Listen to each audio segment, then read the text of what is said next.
Well, welcome to another episode of Breakaway from the Rat Race. And today I have the pleasure of speaking with Erik Cabral, who has left corporate America about 20 years ago. And he decided to jump headfirst into real estate investing in order to achieve financial freedom. He has been educating himself, building networks, and analyzing hundreds of deals, and finally purchased his first multifamily building after only 1 year. He's also a partner in a winery. We're going to talk about that as well. And he's the founder of a media agency called On Air Brands. Erik, welcome to the show. Thanks for having me, Erik. It's a pleasure to be here. So tell me a little bit about this. I mean, there's so many people that are stuck in their W-2 job, or maybe they enjoy it and they want to maybe kind of like diversify a little bit. And so tell us more about why, after 20 years in corporate America, you decided it was time to leave and focus on financial freedom. Yeah, I mean, well, first off, again, thank you for having me, Erik. The corporate grind, as we know it, was just routine. I did it every single day. I got up. It was predictable. It was, didn't have any sort of real passion or drive year after year, unless I got a new job. The new job was always like the new honeymoon and new people, new environment, new commute. But I was raised by parents that came from the corporate environment where you stayed with one company your entire life. Yeah. And you waited for that gold watch, Exactly. or the steak knives at the end of your life. And that was what I planned to do. I planned to stay in one corporate, environment. But then, I stayed loyal. That's what was cool. Like, hey, look at Erik's resume. He was here for 4 years. He was here for 7 years. He was here for 8 years. This guy's not going anywhere. So it was great for interviews. But 20 plus years of doing it, as you can imagine, I climbed the corporate ladder and I achieved success in my industry of creative. Meaning that, just so your audience knows, because most of them, I imagine, are investors or are looking to become investors. Well, the big corporations out there, often if they need marketing, branding, all this sort of information out there to get it out there, they hire creative agencies in New York City or big cities, and they pay them hundreds of thousands of dollars, millions of dollars to promote. So some of them caught on to let's create an in-house agency, like New York City, poach people and put them into our companies and make them employees. So that's where I was known. I was known for building inside in corporations, creative agency. So I climbed up the ladder, made it to creative director, which is at the top of what I wanted to do, and I was making the same salary for many years. And I said, wow, I don't see any change here. Do I need to become partner in a Fortune 100 company? That's not going to happen anytime soon. So I started looking into, other investment vehicles outside of stock, because that's something that I was already doing. It's very passive. And I found real estate investing, through my searches. And Robert Kiyosaki's Rich Dad Poor Dad, it was top of the search. And I read it and it blew my mind. It blew my hair back, Erik. I said, whoa. And I was commuting to work and I couldn't believe what I was hearing. It was like Neo taking the pill in the Matrix. And I remember literally punching the steering wheel on the dashboard as I'm listening to Kiyosaki tell his story and everything that we don't know about financial freedom and legacy, building legacy wealth. And I'm punching the steering wheel out of anger, frustration, and inspiration, that I need to do more in life. We just had our first child. Second one was on the, first child, but then the second one was on the way. And I couldn't understand why I had wasted so much time in my life, because I built enough savings, but nothing to move the needle, nothing to like create legacy wealth. I was like, whoa, what is that? That's for the Rockefellers. So I asked my wife, I said, hey, I'm thinking about leaving corporate America and doing something else. She's like, what are you thinking? Like real estate investing. And she's like, hey, what are you nuts? What are you gonna do that for? You've never even done it. You don't even know anything about it. So She gave me the green light, and I jumped in head first, just devoted all my time, energy, and resources to educating myself, finding the right people, and surrounding myself with the right people. And before I knew it, within a year, less than a year, I picked up my first multifamily, started to manage it. During that time, I was connecting with the right people and creating the right, partnerships and building the right relationships, which built everything else afterwards. The On Air Brands media agency that you referenced, and now my event called Pod Max. Yeah. Wow. This is what a story. This is amazing. And there's so many good points here that I want to kind of like emphasize. I mean, the gold watch. I mean, one of the reasons why people were waiting for the gold watch is that, they had a great, a lot of these companies at the time, they had a great retirement plan. You had a great corporate pension plan. When you would get like, 2.5% of your final salary, multiplied by the name of service, you would have like probably like 50 to 55% of your final salary guaranteed at retirement from your company. I mean, this was unbelievable. All that is gone now. I think only a few like unionized large companies with unions and stuff like that, and governments have access to these kinds of pension plans. And now you're left on your own. You're left with your 401k to try to figure out how you're going to convert that savings into a stream of income. And so, yeah, if you're looking at your 401k and you have a significant amount or maybe not enough, you have to start thinking about, how is that going to get me to retire? How is that going to be converted into a stream of income? The earlier you figure that out, the better you're going to be. It's going to tell you whether you have enough money now and you can just quit, or whether you need to get another job, or you need to invest, or you need to do something. But I think it's critical that people really figure out early how they're planning to convert their stream of income, their capital, their 401k into a stream of income. And actually, on Monday on Forbes Council, Forbes Real Estate Council, I'm part of that. I published an article about that talks about all the different methods, common methods for converting that into a stream of income. So if you guys want to listen to that, that'd be great. Rich Dad Poor Dad influenced definitely a ton of people. So that's fantastic. But Rich Dad Poor Dad didn't tell you how to do it. Like it was just an inspiration to tell you, oh yeah, you need to find somebody else. You need to get outside the herd and figure out some answers out there.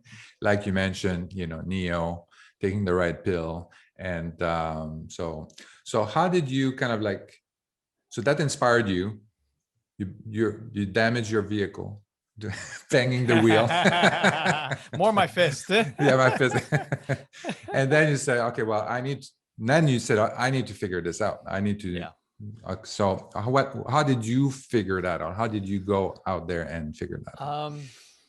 I just started researching, and I started realizing that I need to surround myself with the right people, the people that were doing what I wanted to do, and sort of shadow and follow them around and pick up whatever I can. There was some urgency, right? Because I was in my 40s and I hadn't, I knew, okay, maybe I have another 40 plus years in me. So there's urgency. I'm not in my 20s, but still there's time. Right. There's still time to do something. And it drove me. It was my passion to learn as much as I could. And I knew that the fastest way was to leverage other people and their knowledge. So I would show up to meetups. I'd go online and I chat people up and meet up with them, buy them coffee, buy them dinner, whatever I had to do. And I met the right people, and they were, at the time, rising up as well, but had a few steps ahead in flipping homes or wholesaling and doing sort of, deals that didn't seem, well, it was intimidating, but I was like, okay, they're not too far away from me. Mm-hmm. They just started a couple of years ago. So they became friends and partners, and we started to grow together. And at the time, social media was being leveraged as a tool in business to promote yourself, right? Yeah. So I started to understand and figure out that as well. So as I was doing that, the real estate investing community recognized that I was different. You know, they were Mhm. calling me the unicorn in our meetings because everyone's left brain analytical, right? They're all data driven. And here I am, the right brain operator, you know, like, hey guys, you know, like with full of energy and hitting the stage and, you know, trying to educate and offer value in a short amount of time because I figured out how to do it. Um, so I would teach it. I'd say, hey, this is what I did. It just happened to me. You can do this too. And meanwhile, I was, you know, I was like them. I was in the audience less than a year ago, and now I'm in front of the room, and I'm talking about deals and just breaking things down for them. So it was started. That was really the path to me sort of becoming a thought leader, which is what I understood I needed to do in order to stand apart. And it's all sort of evolved and snowballed and into many wonderful things for me and my company and my businesses and my partners as well, because now I help them to do what I do and what I'm great at, which is creative and inventing and creating brands for them and podcasts for them. And now that my network has grown exponentially, I have the opportunity to give and connect people. You know, so oh, you need this. Oh, Erik, you need that. I see there's a piece there that's missing. I know a guy there or a girl that does that. So that's where sort of everything is evolved, and it's just so wonderful to be in this community of abundant minded folks. That's excellent. And I think that so 40 years old, and you get this sense of urgency that, okay, well, you know, you sobering thought that I'm good, but I need to do something because I need to figure out the education. I need to figure out the retirement. There's a lot of things I need to figure out. I can still work my butt off to accomplish this, and I still have the energy and all of that. Yeah. And 40, and this is the either at 40, if I remember correctly, you're either tired because of your kids and then the running around and all of that, or you're at a point where you're very comfortable and content and you say, oh, you know, life is pretty good and I'm just gonna enjoy things. But you, on the other hand, you kind of like, okay, I need to take action here. It's good, life is good, but I need to figure something out. And so you had a little bit more forethought, I think, than most people. So what would you tell to the people that are 40 right now and say, yeah, you may think this is good, but then, you know, really think ahead. And Yeah, you know, for me, you know, what happened, and hopefully someone in your audience can connect with this, was you know, every day became very predictable. Every day became, you know, when I can't wait for tonight so I can watch TV and, you know, eat yeah, potato chips. I wasn't in the best of health. I wasn't the best person. I wasn't the best husband, father, friend. You know, there were things that I knew that needed to change. I needed to upgrade. What was I see people who are happy. I see people who have got it together, and a lot of them were successful through real estate, and a lot of those people were real estate investors. And I needed to understand how it was done. So I created a podcast called Entrepreneur Circle, and it was my free MBA. It was my way to get to the greats. It was my way to get someone like Robert Kiyosaki on our show and, you know, and find out what's behind the zeros and ones. How did you do this? You know, how, and it was wonderful because it offered an opportunity for me to speak one-on-one, ask the questions that I needed to ask. And then also it's gotten to the point now where people are looking to me and to us to give them an opportunity, you know, the way I was given that opportunity, to connect them to others, to spread their message and their word and how they offer value in people's lives or in their business. So yeah, it really a lot of it became from the podcast, documenting the journey, sharing that with an audience that was an audience of one. Maybe my mother was yeah. listening, and cheering me on, you know, so that others can get inspiration from what I was doing, because I'm just like them. Yeah. I was sitting like you, listening to a podcast, and I took action. And that was the Yeah. big difference. Yeah. And I think you also, and I think the alignment, I think that you get with your wife. So you could say, hey, I need to do something, and it's just like, and then get the green light. I think this is critical. I think a lot of people, they try to do it independently, and without the support of their spouse and all of that. I mean, it's potentially you can do it, but it's so much easier when you get some form of alignment and support to get it done together. Yeah, it's so important, Eric, to surround yourself with people that are doing big things, or people that are striving to be bigger and better than themselves in the way they currently are. If and this is my experience, that I was around the same people all the time my entire Hmm. life with limiting beliefs, not just them, but myself. It's Yeah. hard to break from the pack if you have other people saying, you've heard the crabs in the bucket, metaphor, where No. if you put a bunch of crabs into a bucket, when one tries to crawl out of the bucket, the rest pull him back down. Like, That's it. they Yeah. think that it's safe, Yeah. safety, stay Yeah. here where it's safe. Mm. So that's sort of what I was a part of. And it was hard. It was very, very hard, and still is, to not speak to the people that I grew up with, my lifelong friends. Yeah. But I had to, in order to become something else. I Yeah. love this saying, Eric, is that do today what others won't, to allow yourself to do forever what others can't. Oh, So wow. I remember every day doing stuff that, hey, why are you on social media all the time? Or what are you doing a podcast for? Does that make you any money? Or why are you doing real estate? That's so, why do you want to change toilets? I mean, that's gross. So they wouldn't do, right? They Yeah. wouldn't do it by choice. Yeah. Now I've built such a massive thing that they can't do what I'm Yeah. doing now, because Yeah. that first step they never took. Yeah. But the other thing too is that they can still, if they take action, the people that are there now, if they take action, yeah, they can't take the big step. They can't be there, what you do today. Yeah. But again, take the small actions today to get there. At least start on the road on the path to that. Incremental steps. I think that's important. A lot of people think too big. You can think big, that's fine, and it has a goal that is very lofty, and but I think also you have to be reasonable in every step that you take. And I think that people they always want to, like, we do turnkey business, turnkey rentals, and when we tell people that, some people, that the net cash flow per month is like, after everything is paid, including the mortgage, is about $200 to $250 a month, and they say, oh, that's it. It's like, yeah, that's 12% return, cash on cash return. It's like, But but that's it's only $200 a month. multiply by 10, Exactly. 20, 100, build a portfolio. Yeah. Exactly. But then they see Inflation. this small amount and they say, oh, no, I'm not interested. That's not worth it for me. I wanna make this. I said, well, you'll get there. Just buy one, buy two, buy 10. Exactly. And then you'll get there. Exactly. People they want to go right to the final chapter, so. Yeah. Legacy wealth.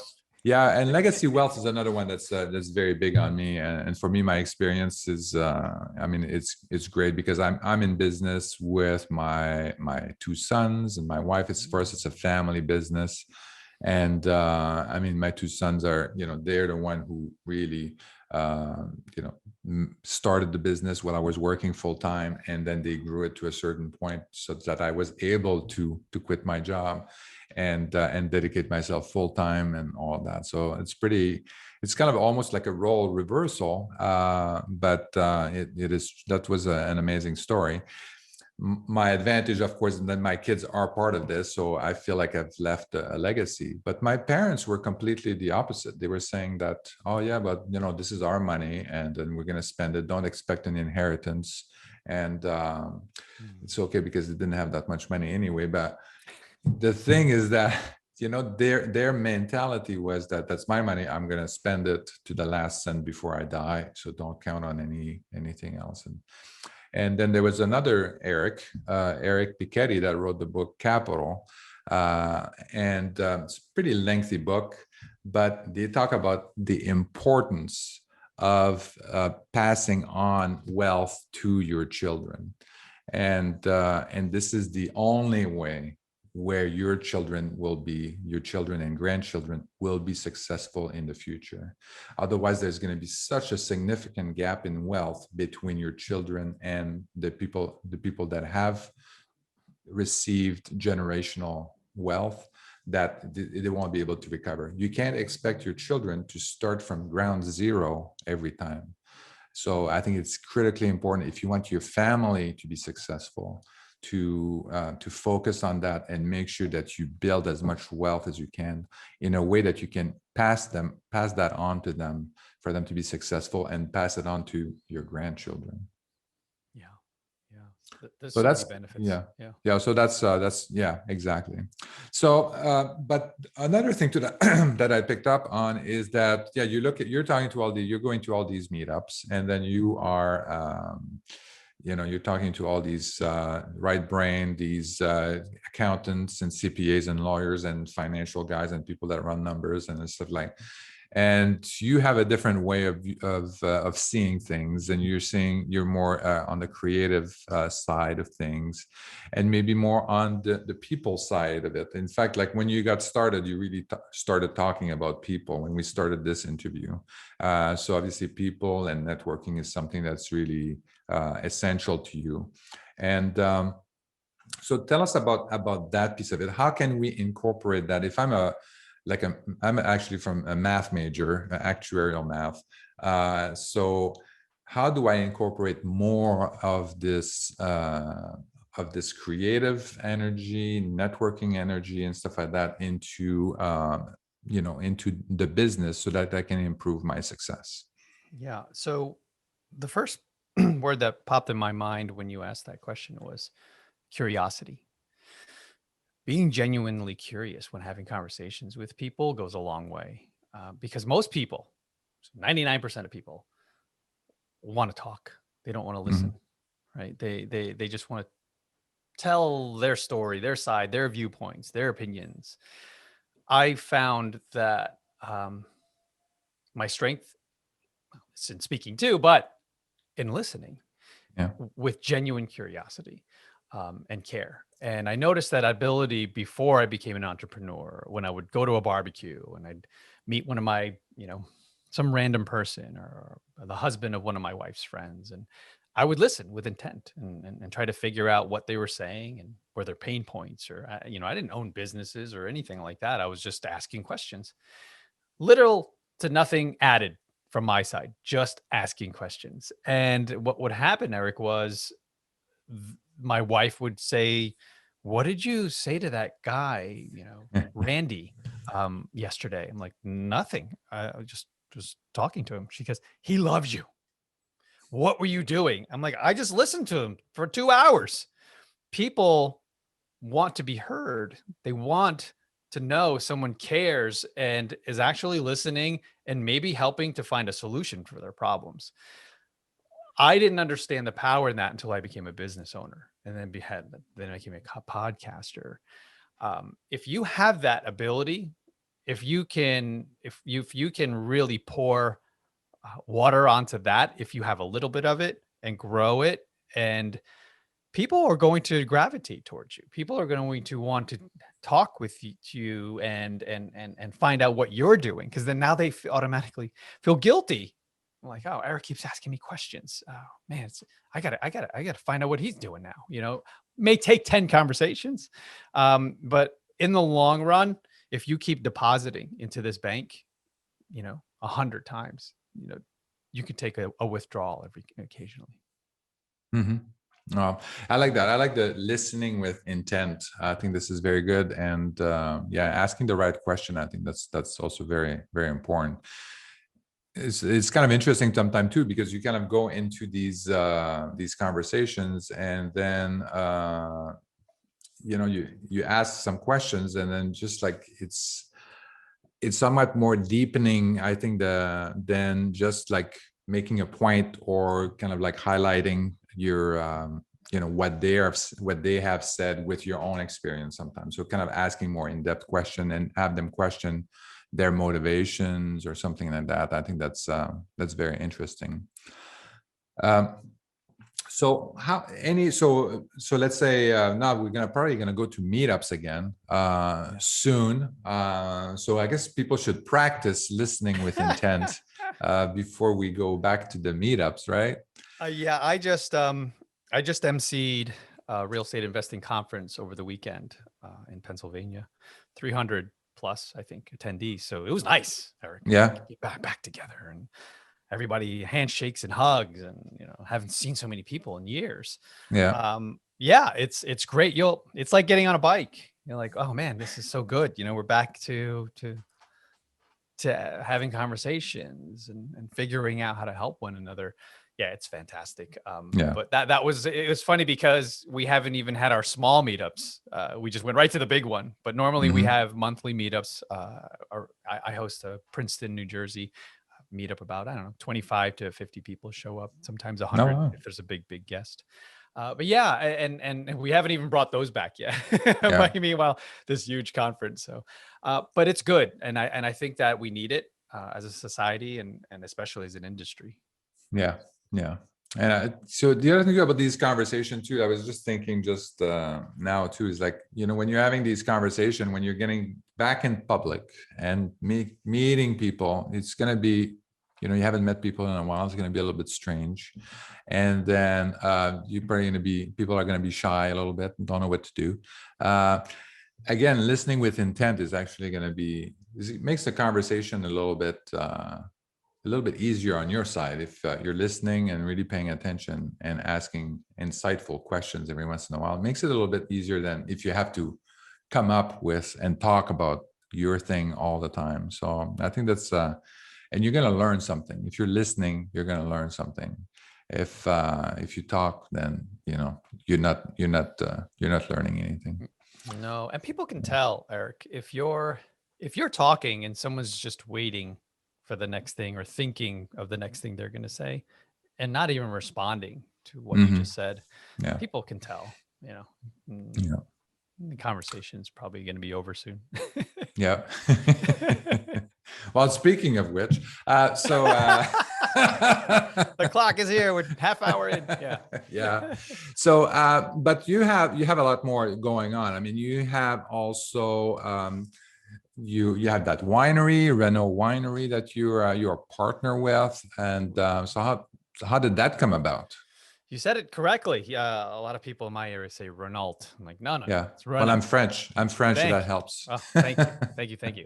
Yeah, Louis Renault came to the States very early during the Lincoln administration. Handed us, the license to produce wine. So now we're the only winery, or one of the few, that can actually call champagne, not sparkling wine, because of Louis Renault.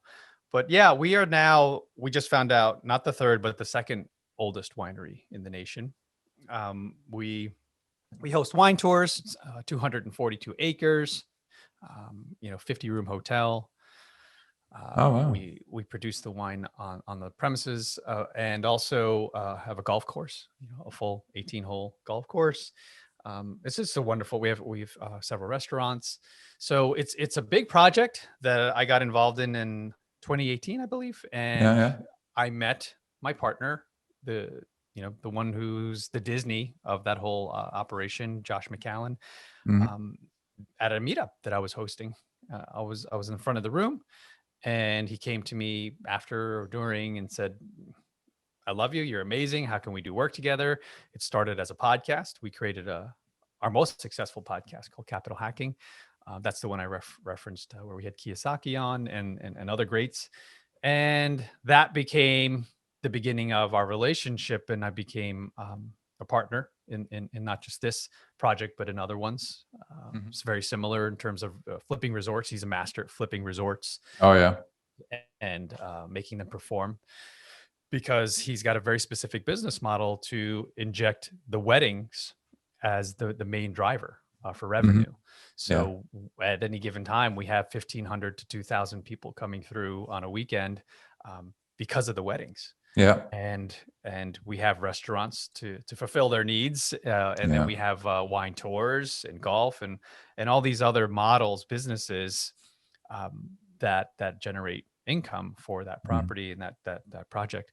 So it works so well. We're doing it again, and we acquired another one in Maryland called Kent Uh-huh. Island, and have 3 offers on more in that area, because we've realized that the DC area is the hot spot for weddings and wedding Oh, services, yeah. according to the Knot. Yeah, so Really? Wow. that's it's such a wonderful team, the accountable equity team and investor community that we've built over there, Yeah. families, yeah, that all want to participate in assets that they can have fun, they can Yeah. enjoy, they can Yeah. actually, I stay there with my family and we have a great time, versus my multifamily where I'm not going to go do laundry, over there. I can't enjoy the use of it, but it's nice to be involved in projects like this where we Yeah. all get to sort of come together as investors and families.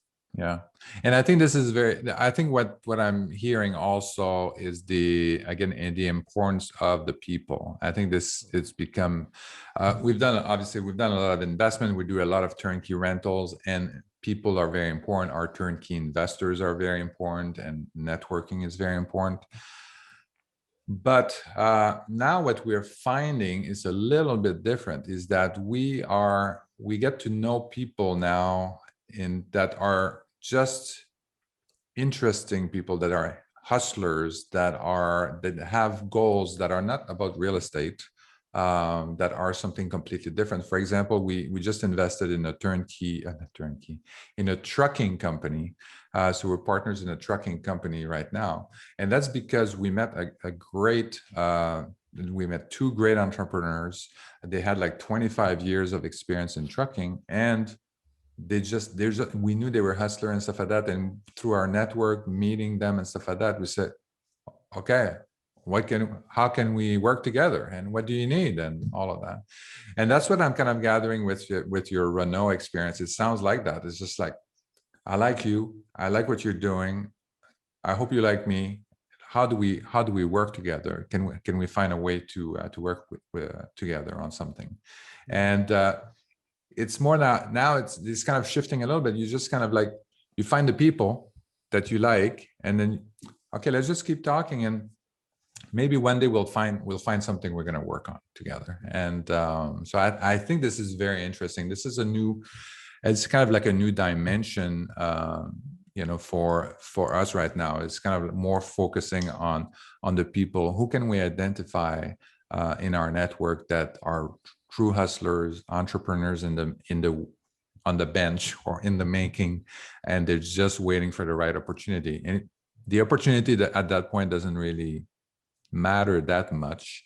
It's really about the people and who are going to get it done. They're going to put their energy, their mind, their effort, and their heart into something. Exactly. Mm. Everything you said. It's about the people. It's not Yeah. about the project for me. Mhm. It's all about the person behind the project, and no matter what they touch will turn to gold, and I trust in Mhm. that. So I invest in people, not projects or deals. Yeah. And then Excellent. that goes with my team as well. Like everybody on Mhm. my team. It's all about, who and not how or Yeah. what. It's all about who's on the bus. And we build around that. So Mhm. every piece of me and every piece of my business and partnerships, it's all about people. Yeah. There we go. On that note, that's a very good ending, I think, right? So on that note, before we wrap it up, Erik, do you want to add anything? Yeah, sure. I know we spoke a little bit before the mic turned on about personal brand, and what I would love to do for anyone out there who may, do their search and see my brand and say, "Wow, it's pretty cool what he did." Well, I sort of give the zeros and ones behind how I created that with something that I call a master class called the Four Okay. C's, and I want to give that to your audience. It's free. It's go at your own pace, and you can find it at podmax.co/masterclass. And I'm sure Erik will put that in the show notes. Yeah, And I will. I then, will. Yeah. yeah, and yeah, it's really just me distilling how I created my own personal brand and how it all evolved, helped me to Okay. evolve. Yeah. Oh, that's great. And also with your on-air brand, so what is that? Are you helping people develop and enhance their on-air brand, or how Yeah. does So that On work? Air Brands is the creation and production house for Okay. podcasts. So anyone who Okay. needs a podcast, that's what that company does. Okay. Produces them, on a regular basis. My team is great at holding our clients accountable, saying, "Hey, we need a full pipeline. Yeah. We would need at least like 6 or plus episodes so that we have enough to be consistent every week." And then Hmm. we do all the social media promotions behind every episode. So that's Okay. really what On Air Brands does. Excellent. Yeah. Well, Erik, thank you very much. Yeah. Any other place where people can reach out to you? No, those are the great Eric? places. Yeah. All I'm right. all over LinkedIn, Erik Yeah. E. Cabral. I think on LinkedIn, or maybe it's just Erik Cabral. But Yeah. yeah, I'm on all socials. You can find me everywhere. Yeah. And ericcabral.co as well. CO. Yes, that's my website. Great website. Absolutely. Everything is in there. So that's great. Yes. Thank you Erik, so much, Erik. it was a pleasure. Talk to Pleasure. you later. Bye. Thank you for listening to Break Away from the Rat Race with your host, Erik Martel. If you want to share your story and experience with our listeners, please message us on Facebook at Break Away from the Rat Race. Also, please subscribe to our YouTube channel and our podcast on iTunes.